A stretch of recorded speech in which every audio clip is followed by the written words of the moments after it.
Tadi Anda sempat sampaikan harapannya agar Indonesia ini mendapatkan tarif yang relatif lebih rendah daripada negara-negara peers kita begitu. Tapi apabila ternyata ini tidak bisa terwujud, lalu seperti apa dampaknya untuk ekspor kita ke Amerika Serikat?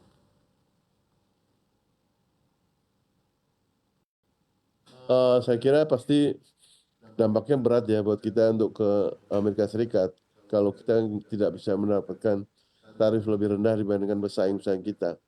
Artinya kita harus mencari alternatif pasar yang lain. Nah, pasar yang lain itu diantaranya ke Uni Eropa, karena bulan Juni ini akan ditandatanganinya SEPA antara Indonesia dengan EU. Nah, itu akan merupakan satu alternatif untuk membuang barang-barang yang sama ke Eropa. Baik, apakah masih ada ruang sebenarnya bagi kita untuk bisa menurunkan lagi harga produksi di dalam negeri apabila ternyata tarif ke Amerika Serikat ini tidak bisa lebih murah daripada negara-negara tetangga? Ya bisa, dari kita ikut kontribusi, misalnya pembeli kita dia mampunya memikul tarif itu berapa, dia minta bantu kita berapa. Nah, sepanjang kurs rupiahnya harus lebih melemah dibandingkan US-nya ya. Artinya kan bahan baku dan biaya-biaya pekerjaan kita kan dalam rupiah, terus income kita dalam US dollar. Itu masih ada room untuk bantu importir kita di sana. Baik, lalu komoditas apa yang mungkin akan paling mendapatkan dampak yang cukup besar apabila ternyata tarif kita ini tidak bisa lebih rendah dari negara-negara peers? Satu, komponen elektronik, kedua TPT pasti kena, termasuk pakaian jadinya, lalu furniture juga kena. Yang mungkin yang terhindar itu adalah turunan CPO, produk turunan CPO. Baik, tadi Anda sempat menyampaikan ada harapan untuk mungkin bisa mengalihkan pasar ini ke Eropa, tapi apakah permintaan Eropa ini bisa menutup permintaan dari Amerika Serikat? Kita belum hitung itu. Jadi mungkin dalam negeri juga bagian daripada pasar yang tidak kecil. Nah, kita harus reorientasi terhadap pasar dalam negeri juga. Baik, dan seperti apa antisipasi yang mungkin disiapkan oleh pelaku ekspor saat ini apabila ternyata volatilitas masih akan terjadi hingga akhir 2025? Ya, kita siap semua. Kita nggak bisa banyak. Ya tentu teori itu kan butuh waktu cukup lama. Mengistirahatkan pekerja kita dirumahkan, sementara kita belum punya pasar baru. Baik, jadi artinya ada potensi untuk merumahkan pekerja begitu apabila ternyata belum ada kejelasan terkait dengan negosiasi ini. Lalu bagaimana dengan potensi balasan tarif dari China ke Amerika Serikat? Apakah ini juga akan mempengaruhi pelaku ekspor kita di dalam negeri?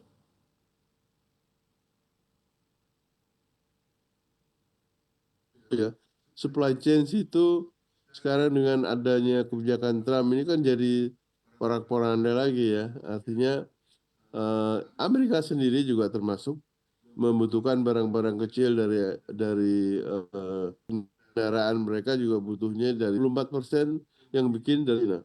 Jadi bayangkan kalau tidak ada yang bikin di Amerika pasti mahal sekali. Karena biaya buruhnya kan Amerika jauh lebih mahal. Baik, selain itu Pak Beni, kita juga mendengar China ini memberikan warning pada negara-negara yang akan bernegosiasi dengan Amerika Serikat dengan harapan negara-negara yang dikenakan tarif ini mungkin bisa kompak juga untuk bertahan begitu. Seperti apa risikonya apabila China ternyata membalas itu ke Indonesia? Wah, itu lebih parah lagi. Karena industri kita nggak semua bahan bakunya kita bisa bikin sendiri. Dan alternatif bahan baku dan bahan penolong yang terbaik dan termurah hanya dari Cina.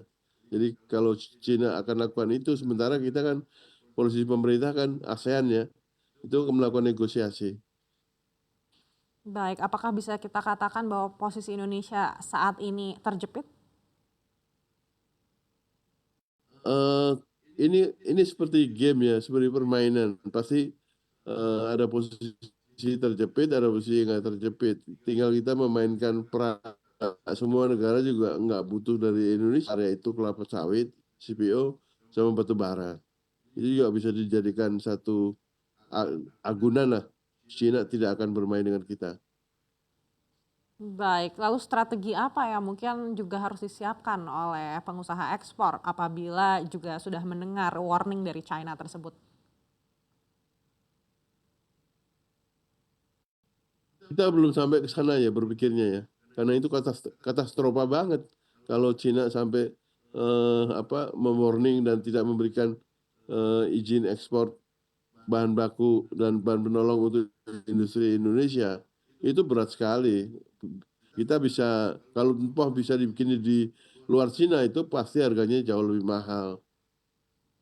Baik, selain Eropa, negara-negara apa lagi yang juga mungkin bisa menjadi pasar alternatif bagi ekspor Indonesia? Selama ini India jadi pasar cukup lumayan dan selalu surplus kita dagang dengan India. Ke mungkin satu yang kalau mau digarap dengan baik itu Afrika, karena Afrika itu penduduknya 2 miliar orang. Cuma ekosistem pembayaran dan ekosistem logistiknya tidak sebaik dibandingkan dengan Amerika Serikat.